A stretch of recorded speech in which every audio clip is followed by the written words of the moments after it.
What you are about to view or listen to is raw and unedited. Mike and Max's podcast takes you from the garage to the trail. Presented by Keep It Simple Offroad. Viewer discretion is advised. He's new, and then he's always like, are we live? Yeah, we're live. And then they're already talking. That way we just sit down and get rolling. Well, then we have to change it a little bit. Okay. Because the intro rolls into every topic. Right. You know, it says, and today we are, and I left it blank because you roll into whatever the day's topic is. Gotcha. But ours is also so short. We could literally say, all right, we're live. This is the Mike and Max Off-Road podcast, and today we're introducing the hosts. Cool. We could do that every time. Well, you That's could nothing. do that. Yeah, but you can also go like, what's up, Internet? It's the Mike and Max show. Wait, what's up, Internet? You're about It's to rap. You're rapping. Was Go I? ahead. What's up, Internet? It's the Mike and Max Off-Road podcast. Coming to you live, taking you from the garage to the trails. We're not live, I actually like that way better. but we're not live. Live, But we're live. but we're not live. Right. That's it. Okay, that's done. Well, that's the intro. I like it. For now, So hey, are we live? we're live. Now we are live, bitches. Because now you can fake the rest, you know. All right, cool, man. So, You gotta fake it till you make it. all right, Max. So today's podcast is going to be about meeting us hosts, meeting the hosts. So, Max. I'm over here though. I'm the third wall. No, You're all up on the fourth wall. Yeah, now that the screen's up there, I'm busy watching the screen. Okay, so let's start with you. Excellent. Do we want to start with your previous Jeep or the current Jeep? We got to start from the past and move to the future, and then just look ahead. No, let's not. Let me interview you. There you go. All right, Max. Tell us about your current Jeep build. My new Jeep, the 2004 Jeep Liberty Renegade, without heated seats, even though Steven keeps telling everyone on the internet it has heated seats. It doesn't, sadly. It's a really cool Jeep. I had a Jeep JK. You just called a Liberty cool. Yeah, it is cool. Okay. All right. Yeah. Keep going. I'm sorry. At least I agree with myself on that one. Yeah, it is cool now. But actually. I did have a big expensive JK, and when I lost it, That's what I not wanted. Okay, I'm sorry. Go But I'm ahead. telling you why I wanted it, You're right. No. Okay. right? No. No? Just tell us what it is and go on. Not why you wanted it. Just go. Just what is it? Actually, I'm just fucking with you. Still Do a your thing, bro. 2004 Jeep JK. It's my first podcast. No, it's not. It's a Liberty. It's a KJ. It's a Jeep Liberty, known as a KJ to the cool people that know. Is that really what it is? Is Yeah. it KJ? Yeah. How ironic is that? That's perfect because it made your license plates perfect, right? Well, I got my license plate because I knew it was a KJ, not a Yeah. JK. But I guess we shouldn't tell everybody what it is. But Why? I don't know. Can you do? I guess it doesn't matter. Who's gonna? But like, aren't license plate public record? Yeah, you Like would think so. every car you follow on the road, you can just read their license plate. Yeah. So why? You know, exactly. people like they cover them up on sales ads. Like, Yeah, but why? Like I have access to look up your address. Yeah, that doesn't make any Yeah. sense. Huh? Never mind. But I'm I have a stupid. Jeep Liberty. I put a lot of work into it. About 4 months. It took me to put a frame under it, 2 new axles out of a Dodge truck, a Jeep TJ transfer case, 4-to-1 transfer case, coilovers, steering, and a ton of cutting. Does it have a roll cage? Did you say that? And it has a roll cage. Cool. And what size tires? 39-inch tires. Yeah, there was definitely a ton of cutting. Yeah, And- tons of cutting. Okay, so Jeep Liberty. Liberty. First problem everybody's going to know is a unibody, Yes. right? Yep, exactly. Right. And a quick side note, we had a guy out there named Andrew. Oh, yeah. When you told him about your plans. Yeah, he said, sell it and buy a TJ. Right. And I was like, oh, no, I already got it. It's too late. What was But his thanks for the advice. Yeah, he's like, why would you not build one? Yeah. Right. And then I think I had a question about a transmission mating to a transfer case. And he's like, dude, I don't work on Liberties. How the hell would I know? Which is true. That's probably true. You know, how would it, like, you can't know every combination of everything just because people ask you. Right, but it's crazy. That thing has a good transmission in it, and it had a regular transfer case. Yeah. Right? Yep. Yeah, it wasn't like the What does it have? well, it had a 2.73 to 1 transfer case, and I put the Rubicon TJ transfer case in it, which it had the 6-bolt pattern lined up perfectly. The spline, everything was perfect. Yeah, but it does have the transmission is a standard transmission, right? Like a 3. Oh, it's a regular NV 3550. Yeah, which is a great transmission. Yeah, exactly. Okay. I think it's the same one that they use in tube stock on all the Oh, really? Fred Williams. Yeah, the white TJ. Yep, with exactly. the diesel. Okay, so back to your first problem. First order, because it started there, right? Is Yeah. what are you gonna do about the subframe? I'm sorry. Yep. What are you gonna do about the unibody? Yep. I thought about plating it. I just didn't want to do it. It's too much work. To custom make plating brackets that fold and have cuts and bend, I think it would have taken me a lifetime to build. So instead, in 2 weeks, you actually helped me a little bit with this, quite a bit. And we built a frame out of 2x3, 188 wall, square stock. Exactly, right? And basically bolted the body to it. Yes. Yep. Where the front, there's a K-member that held the engine. We cut that apart, took the parts of it that hold the engine, welded it into the frame rails, cut it all open, made it perfectly flush, and then all the way down 2 giant frame rails. They actually bolted into these existing holes, and then we just made our own cross members. Right. That's right. And then you added the engine mounts. We cut off of the old ones. Yep. And basically Frenched them into this frame rails, right? That's what we did. Exactly. Yeah. Well, and then what else? And that was really the start. The frame had to be done first. That went quick. Because I think it took over 2 weeks. Oh, really? I thought it was going to take a weekend, and it took 2 weeks. So that goes to show you, like, I think if we had done that before, it'd be way easier.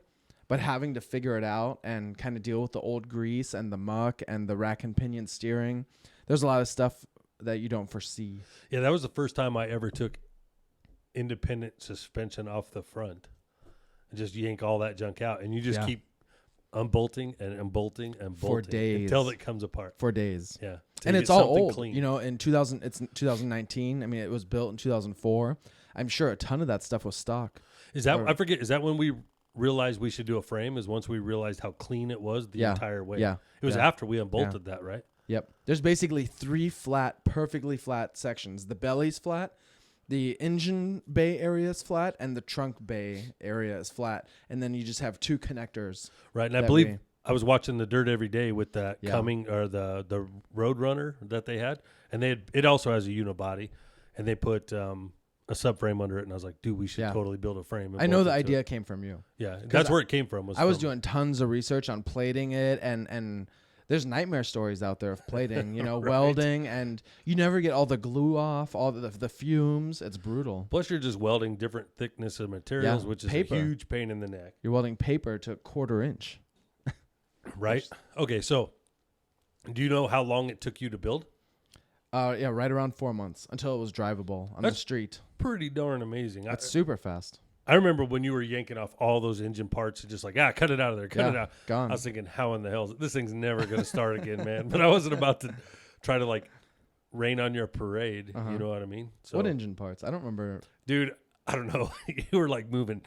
It looked like just air boxes and those wires are in the way. Cut them, fuck them. I didn't cut any wires. That's what it felt like. Oh, okay. It was a wreck. Bro. I was moving. Once I had a good vision and I was ready, I mean, I pulled off everything I could. Yeah. Because there's no reason to be nice to trash. Then we started with the rear 4-link. Right? Tried it for something easy so we can get this thing setting back on itself. Exactly. That was the goal. So we can get it out of the garage, right? Yep. Cool. Oh, by the way, folks, he built this in a 2-car garage, and he's a regular dude who's with a regular job. There ain't nobody in here special. Yep. If you haven't figured out by my my vocabulary yet, because look, dudes, we're just regular dudes. So if we can do it, you can do it. You have YouTube out there. Anybody can do it. Well, you didn't really have YouTube. I had to learn it. You learned off of one. I had YouTube. I know, but nobody. I mean, there's only one other guy out there that was building it, right? Yeah, but there's tons of Liberties that have front solid axle swaps. Granted, they're all Dana 44s, but I mean, the ideas are out there. Oh, gotcha. So you just got to implement. You got to change it, but I'm not the first one to do it. Right. Not a solid axle swap. What made you fall in love with it? We'll get to that now. Okay. Because now really, a few years before, the BDS Project KJ Jeep is badass. Yeah, it's and really they take it on. They took it on multiple years of Ultimate Adventure. It does everything. I actually looked at that again today. It just happened to pop up in something. They're redoing it all, huh? No, I don't know why, but Oh. it does look good with the top off. The rear hatch. Yeah, it looks badass cut. I know. You got to cut it. We got to cut it. Probably. That's okay. Come this winter when it's going to rain. Right? When it doesn't need to be this. It doesn't need to be right now. Right. Okay. When we got time. What size coilovers do you have on it? In the rear, it actually has 16-inch, 2.5 diameter king coilovers, which are massive. They open up to like 42 or 44 inches eye to eye, and they're 38 pounds each, I think. Oh, which nice. is insane. You also saved time because you weren't building axles. You had already built your axles for the previous Jeep. Yep, and I got them back. Right. The shocks, the axles, a ton of links, control arms, drive shafts, anything that wasn't damaged, I got back. All right, so now's a good time. Let's go back. Let's go back in history, a little bit of time to figure out why you had to get them back in the first place. And I'll tell you what, I give you mad props, bro, because you tell the story, and then I'll tell you why I give you mad props. Go ahead. Okay. Start back to when you were building your... I had a JKU, and I had already built the axles previously. I was already wheeling it for like a year with the axles and the 60s installed. And then I decided to redo all the suspension again. I put coilovers in, double triangulated, 4-link the rear, lifted the front, everything long arm, all kinds of stuff.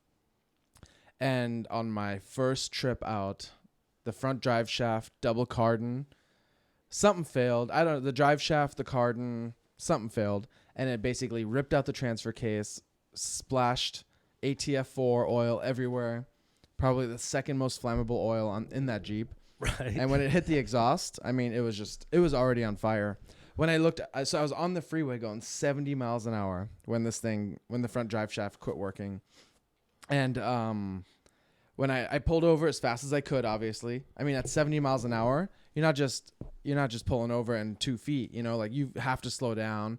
You got to get out of the fast lane all over the highway. And that's actually quite amazing. Like that problem hasn't been addressed, because since that happened to you, yeah, we've been watching. It happens to a lot of people. I've seen 3 more Jeeps burn down the same way here locally. Not Right. like in Phoenix, greater area. And then after that had happened, tons of people with Dodge trucks and Jeeps reached out to me, and they said the same exact thing happened to them. It's a huge problem. Right. And lesson learned on that. There's no hubs. That's Right. the problem. Exactly. Lesson learned on that. If you street drive street drive it and wheel it pretty hard, Yeah. like anything other than a dirt road, you should put hubs on. Yep. It is 100% worth it. Yes. Right. The safety aspect. Yeah, because It's huge. your Jeep you would could still burn be to, here. You could burn to death. Yeah, right. That's pretty bad. That's absolutely true. Like, yeah, I'm shocked. It was funny to see though that your U joint held up because it came out still attached to the drive shaft and the gear, Yes. right? Which is crazy. But that's the slip, so I think it's separated. I don't know. I don't know. All I know is it still had the gear on it after it got ripped out of the transfer case. Oh, you're talking about the double cardan U joints. Yeah. They were one was totally destroyed, but they were in there. Oh, okay. Yeah. Yeah, that's insane. So not only that happened on when? The week of Thanksgiving. Right. Did you say, I apologize, because did you say it happened on the way to the shakedown? I think I started. Yeah, so I had just gotten done doing the links, the coilovers, a bunch of stuff. And I was going 70 miles an hour down the highway to Sunflower Mine. I don't think you were going. I wasn't. I know White Chris was going, Orange Chris was going, and I think Gabe and a couple buddies. And then, once I had pulled over, I actually took a photo of the Jeep was barreling smoke out of the hood. I mean, it was crazy. I have a photo that I can show you. I was going to say, you actually were on live video, so there's about a half a second that you can see the smoke coming out. And I do have it. Send it to me. Yeah. We'll post it up in this video. I texted a photo of the Jeep, or I took a photo of the Jeep, and I sent it to White Chris.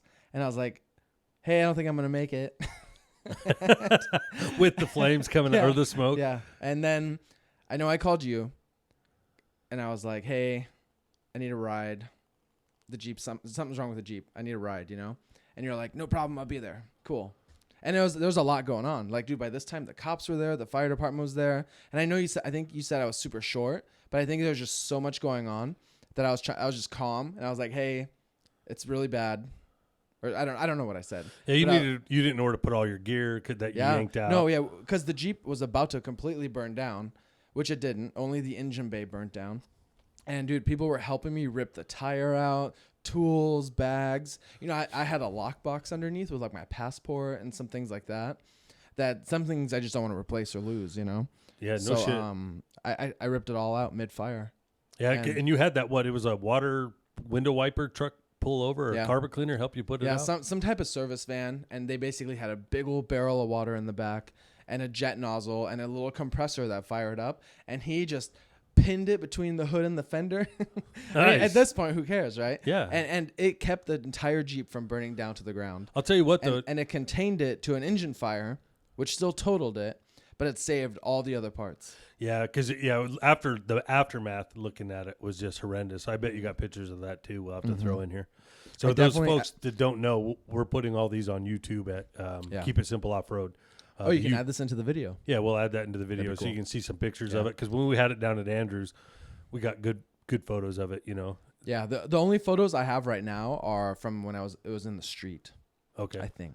Yeah, I got the ones of the whole engine bay melted down, all the wiring melted Everything down. behind the dash was dripping down. Yeah, that's crazy. Chunks of melted plastic and wires. And I'm sure all the wires just burnt and traveled through every port in that Jeep. So you'd already put 1 tons on it. Yep, the year before. Okay, and then you wheeled it for a long time with the 1 tons. But what were you doing? Why was this a shakedown run? I forget. For installing all the coilovers. Triangulating the rear end. I'd done a gas tank swap. I put a TJ gas tank in the rear, got rid of the JK gas tank underneath. That's right. So so that was that. What? Yeah, that's crazy. I didn't go. So basically, how long do you think it was down, and how long were you working on it? Yeah, a while. Right. It was down for a long time. Probably 3 months.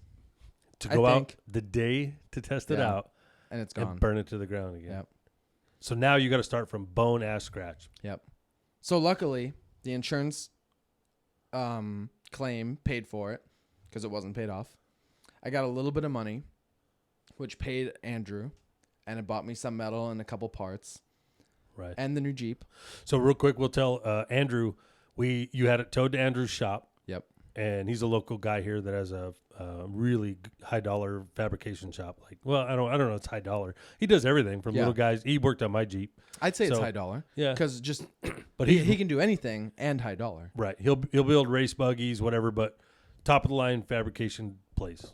Right. Yes. So he took it, was able to work with the insurance company to get all your parts back. The heavy duty parts back. That was our agreement. Right. Because they don't cover any of the additional stuff. So the guy said an adjuster came out. I had to go meet him. Right. And Andrew, all three of us had to meet there. And he said, well, I think Andrew kind of gave him a rundown of what we were planning on doing. And the guy said, I don't care. I need a stock Jeep back.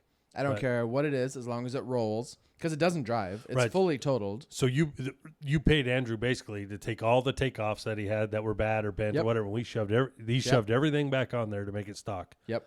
Yeah, he had junk, or he had extra axles, all kinds of stuff laying around that they just welded into place, and it rolled onto a trailer. And the insurance company was happy. I was happy. Andrew's happy. Yeah, everyone's happy. Everyone's happy. You got your parts back. Yeah. A couple extra bucks to buy something new. Yep. Right. And you weren't looking at another payment because you can't beat the snot out of them like we do. And exactly. You can, but it hurts. I mean, it's a $30,000 Jeep to go buy another one. Sure, there's cheaper ones now, but you're also looking at crazy high mileage, and it's still a hefty price tag, in general. But, that freaking Jeep, that Jeep wheeled its ass off. I know. So let's reminisce a little, right? It did great. Dude, so this guy's Jeep, any of you guys out there with a JKU, I am shocked at how well they wheeled. Because you wheeled on a limited slip diff, open front. For like over 3 years. Dana 44 rear. Yep. 30 front. 30 front on 35-inch tires. Yep. And 37s at the end. And the only thing that my Jeep was able to do that yours wasn't was the sluice, the little sluice. Yeah, because I didn't have a front locker, so I couldn't get traction. Right. on the Rubicon in the little sluice, and I got stuck, and I think I had almost 100-foot winch cable, and luckily the boulder was within like 4 feet of my winch cable running out on the drum. Which is not good. I know, Not good but in its own right. there was no choice. It just had to be done. Right. That's insane. So it got beat to shit. You wheeled the hell out of that Jeep. Yeah. So you took it on Collateral Damage. Yep. You took it on Sandy Beach, but Sandy Beach is where it got the most damage, huh? Yeah, it really messed up one of the door frames on the rear. Right. You were so turtled, there was nothing touching the ground, and you had a gigantic rock crammed in the door and nowhere to winch to. Yeah. Which was the deal, right? But yeah, Sandy Beach is a great trail, but there's also a chance for body damage on every corner of your Jeep. Even like Mike's Jeep. His Jeep is so narrow, so much narrower of a body. He even hit the body and has no clue where. But it's a very difficult to find trail if you don't already know where it's at. There's zero cell service. I don't know how you recover someone out of the deepest parts of that thing. I mean, it's an awesome trail as long as your rig's working great. Yeah, it has to be working good, and there's nowhere to winch to because the rocks are half buried. Well, another Jeep, and if we had unless you're the lead Jeep, that was my problem. Mike was right behind me. That doesn't help. Yeah, and neither one of us knew how to get out of there. That was, for a lot of trails, when you do really hard ones, you get somebody that knows the trail and what the lines are. Yeah. And this one, we just won. We just did it. We had to. That's pretty good, though. That in its own right. Remember when we first did like Lower Terminator? Yeah. We were crazed that like, holy shit, this is the most insane trail ever. Yeah. And we were so excited to get to the next obstacle. Racing. Right. Well, not racing, but we're rushing. Everyone wanted to stop and drink and hang out, and we were like, let's wheel. Can we keep going? Like, what the hell's next? What's next? What's next? And yeah, the level that has progressed in just a short amount of time to the trails where like now we're cruising through these ones and try to, don't spot us. And now it's just fun. I think once you've gone through a trail so many times or trails just like it, you can just have a good time. Yeah, exactly. And that's where you see why people just hang out, because you're out there to have fun. Yeah, then you're more out for the camaraderie and hanging out. And it's a good place to test the vehicles. So the trail we're talking about right here, Lower Terminator, we just put a video up on YouTube. Oh, yeah. Yesterday or day before yesterday of our buddy Daryl, his JKU that he just got up on 41s with 1 tons. If you want to go check that out, that's live right now. Yeah, I don't know when this podcast is coming out, so it might not be yesterday. Well, it's your most recent video. Yeah, It'll video. be easy to find. Or latest video. And it's the link in your bio. It's the link in my bio. That's right. Go to Instagram. So what's your Instagram, Max? Maximum_Max_Max. Could you make that easier? Yeah. Okay. Ready? Right. Maximum_Max_Max. Right. And I'm at Keep It Simple Offroad. At Instagram. There's a link in those bio. Huh? That's pretty easy. It is easy. It is. It's funny, though, because every time I say that, it started out Keep It Simple.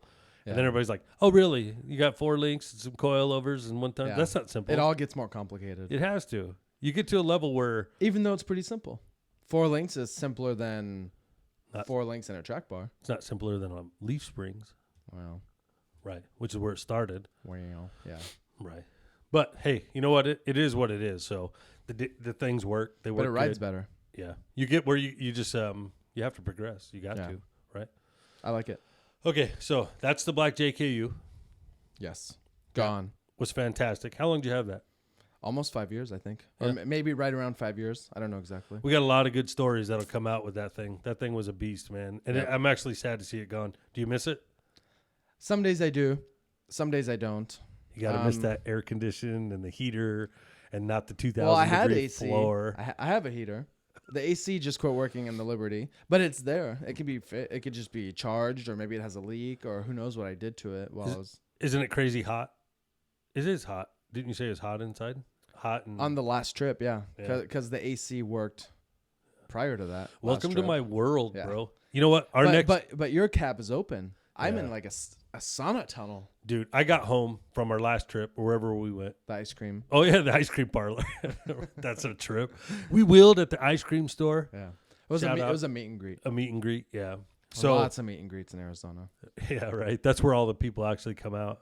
Yeah, seriously. It really There's more is. people at meet and greets than I see on the trail. I agree. I'm not looking at the same time, but there's a lot. Right. The man, we got some good ones. Like that just made me think of the Sunflower Mine Trail with Gabe at night. Yeah. And we were like, That was the first time we did that trail. second time. Oh. I thought the first time was at night because we're like shocked at the cliff. Oh, you're right. And then the boulders, and you just don't know where you're going. No, yeah, you're right because we had just done it and then repeated it with Bobby when Scott Colvin took that Yes. big ass mud truck through there. Yes, that was a good trip. Yeah, and we That were was like, a really good trip. we're standing in the parking lot going, we just did this last week and this is a tight ass trail. Yeah. That's a hell of a story, Which was true. right? It's still a tight trail. Well, let's do this. Let's tell that quick story, and then we'll bail out of this, and we'll this will be the end of this podcast, right? Excellent. So we met up with a guy named Bobby Nelson, Yep. who the guy owns what's his place? What's this called? Explore more. Yeah, Something. Explore More. That's right, with an X. .net. .net. Explore More. Something special. He does tours. He just went on full time traveling. Like he got an RV and he's going to be wheeling full time. And That's awesome. he does what do you call it? Mapping. He's out there mapping for trailsoffroad.com, which is another fantastic place. None of these guys are sponsors for us. None of them. I do help submit to the Trails Off Road. I have a couple trails on there myself that I've wrote up, but they're not paying us to do this or to talk about it. It's just a great ass app. It's good stuff. Anyway, so we met up with Bobby. That was our first time we ever met Bobby, huh? That's a good question. I don't know. Yeah, it is. It might be. This is the fire extinguisher day. Yes. Okay, so anyways, Yes. basically, we have Bobby. He's in a white TJ. I got my wheelies. No, it's a J. He's in a white JK. Oh, JK. Okay, two-door. Yep. We have myself. You had your Yep. Jeep. So I have a 48 wheelies that's been stretched. You had the black JKU. Yep. And then we had this guy, Scott, with him and his kid. And he had in this the big truck. He had a like 79 or 80 long bed, full-size Chevy truck. Huge. That is a mud truck, big-ass engine, big-ass tires, short arm kit because it's meant for mud, right? Like that thing was a beast, dude. It was so freaking big. So, and this trail is, I don't know how long it is, but it is tight. It is down in a riverbed. We're through the bushes, through the trees, around big boulders. Really sharp turns through a wash and out the other side. Yeah, under tunnels of trees. Yep. It is we're sitting there. We mentioned to Bobby, we said, "Hey, man, we just did this trail last week. It's pretty tight," and they said, "Oh, he'll be fine. He'll be just fine." So the trail's fantastic, but we'll just cut to the chase here. Dude smashed his truck on everything. Yep. Right? It was everything. It was bad. Everybody, anybody who's ever wheeled has always caught the bad luck. And poor Scott, that guy had the bad luck. Yeah. And his kid was not helping one bit. He called out everything. Yeah, prior to it happening. yeah. Right before. Talk Yep. about calling it before it happened. Yeah. At least 2 or 3 times. The door ding, Right. the mirror, and something about a fire, right? Yeah. And all 3 things happened. No, I don't know about the fire, but he's like, "Dad, you're hitting everything on this trail." And then he walks by and he says, "At least this door's not smashed." And the very next, like half a foot, he caves it in on a tree. I remember that. That's where you go down and super off camber for him. Just he's so big. His wheelbase must be over 130, 140 inches. He's probably on 39s or 40-inch tires. It was something huge. That thing was giant. Yeah. Compared It to was what like a we had. 16-inch lift. I don't know about that. It was a monster truck, dude. I don't think it was 16 inches, but it was no joke, dude. And then being a long bed, wasn't even a short bed. Yeah. And you were winding between these trees in a big ass boulder field, down into a wash and back up and out. Yeah. So takes off a mirror. His kid's laughing at him. Everything that broke off, we're throwing in the bed of his truck. Yeah. Right. Literally just kept. Oh, he's got space. Ripped a track bar off the back. Yeah. His kid smashed in the door, and that's when I told the kid, I'm like, "Bro, you got to shut up. Like, your dad's ever going to make it through this thing." Luckily, they had the best attitude. Everything was great. So we're going to get to the fire. I'm going to tell the fire part. All right, good. Okay, so we're working our way back, and there's this one section where you're up on these 2 big honking boulders. You have to straddle the boulders to get up on them. So he got both of his front tires up on a boulder apiece. Yep. And then it stalled. And then That's right. got a little bit of smoke coming out of the hood. Uh-oh. And I smell That's electrical fire. That's right. And I start yelling, fire, fire, fire, fire, fire. We got electrical fire. So I'm hauling ass to my Jeep. I grab my fire extinguisher. I go running back. And this is no bullshit. The top of his tire on top of the rock was taller than me. And I'm at 6 foot. Yeah. So I shimmy up to the top of his tire. And so that means the hood latch was probably around 8 feet off the ground. Yeah. And we're stretching over the bumper, trying to unhook the hood to get it open to find out where the fire's going. I'm standing there with my fire extinguisher, ready to go, waiting for him to open the hood. It's fairly calm. He kind of knows because the guy built his own truck, so he kind of knows what's going on. I didn't know what was going on, but it turned out to be a wire that was melting, right? So as long as it was grounding out until we got the battery off, that thing was going to stay on fire. Exactly. So, but not to throw Bob under the bus, Bob, we'd only met him one day. He comes charging down the trail. Like a madman. Like a fucking maniac, yelling, I got it, I got it, I got it, I got it. And he's got a fire extinguisher in his hand. And it's the kind, so I have the kind with the hose on it. And what didn't have a hose on it. It had a tiny chuck, like 1 inch maybe. Yeah, the little nozzle thing. So like a single shooter thing, like what you find under the sink.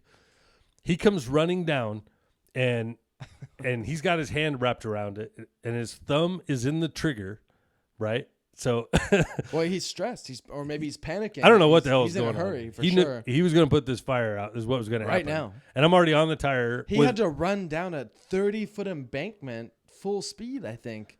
That's that bypass trail. Right. He's right. He's up on the top. He's barreling down it. I remember I was standing there and he says, hold my camera. I was like, all right. So this this is awesome. Bobby, if you're hearing this, buddy, I'm sorry, man, but this is the funniest shit ever. And I will tell the story till the day I die. So anyway, he goes running down. He's yelling, I got it, I got it, I got it. We're sitting there looking at him like, we're just trying to get the hood open, bud. Yeah. He's got his thumb in there. He pulls the pin to get it ready to go, but his thumb is full on the trigger, and it is pointing right at him. Yeah. And it blasts him in the face so hard. Yeah. And that dude dropped to his back so quick and started screaming, I need water, I need water, I need water. And we're like, hey, man, the Jeep's on fire. Dude, I'm like, I got to put this fire out first. So we pop it up. We see what's going on. I don't even use my fire extinguisher. Scott sees it, says, he just starts ripping the battery cables off, and the fire goes out. Yeah. You know what I mean? Like, it was he saw immediately what was wrong, saw the fire, the coating on the wire. Awesome. Yeah, it really was awesome. That was really cool. Then we got Bobby's suffering. Yeah, he poor guy. So we got him some water, got his eyes cleared up. Because that's like a chemical powder. You know, I'm sure you're supposed to call like poison control when you blast yourself in the face with a fire extinguisher. Right. With your eyes open.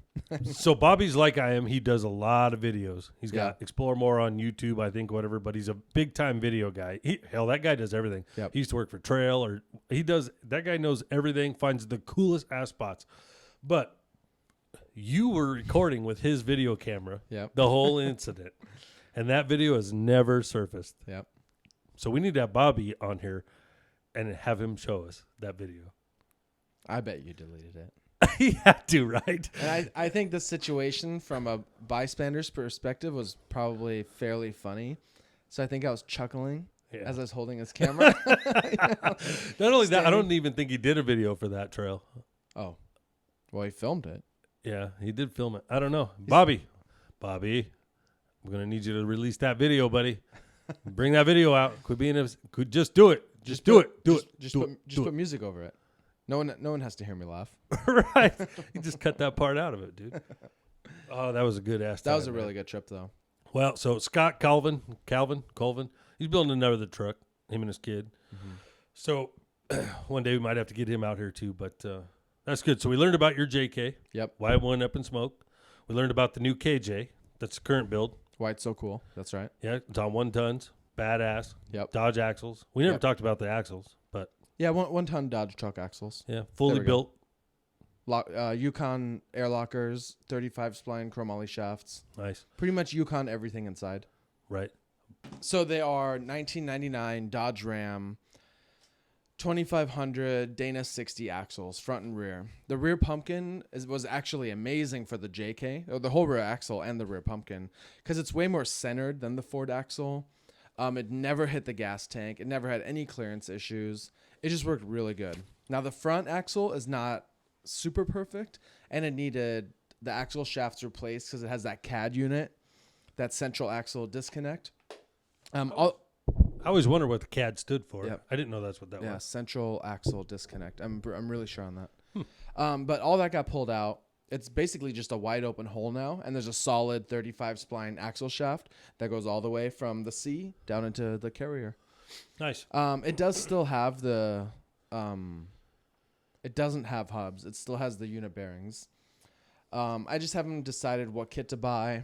They're very expensive, so I definitely want to do it once. We did take off parts from a early 90s Ford TTB axle. You helped me, remember, at the junkyard? Oh, yeah. So I technically have lockouts, hubs, and everything sitting in the garage. But it's missing all the key components, new stub axle shafts, and the hubs. It's still fairly expensive. And I didn't know this when I bought it, but I can only run it at 30 spline. There's not enough room inside the spindle for 35 spline. Can you have those spindles bored out? Possibly, but then it'd be weaker. Right? It's give and take. Yeah. So Yeah, that's true. So that's the dilemma. So right now, anytime I drive it where I'm not wheeling, they'll actually pull the slip off the drive shaft. I have a way to mount the drive shaft to the frame so it can't fall out, it can't move, it can't do anything. And then the front axle just free spins by itself, but it's not connected to the drive shaft anymore. And that's every time now I drive it like that on the road, on the freeway. If we're driving to a trail, if we're driving home, I just disconnect it like that. And it takes 5 minutes. Yeah, it's kind not of that big. kind of a pain in the ass, but it's worth it. You don't want to burn it to the ground. Exactly. So. Yeah, I can't just by coincidence have this exact incident again. It's way too much money, way too much time, the effort. The tools, all the parts that go into it. It's crazy. Way too much. Dude, we're only at 38 minutes. That's good. That's really good. That's a good episode. Yeah, we should do that, or we can Dun dun dun. we can talk about Piat Draw and what you learned, the lesson you learned on Piat Draw, or we could save that for the next episode, and we could talk about my Jeep and that story. What story about your Jeep? No, I'll give you the specs of my Jeep, how I built it. Oh, and the Piat Draw story. And then we'll finish off with a Piat Draw story.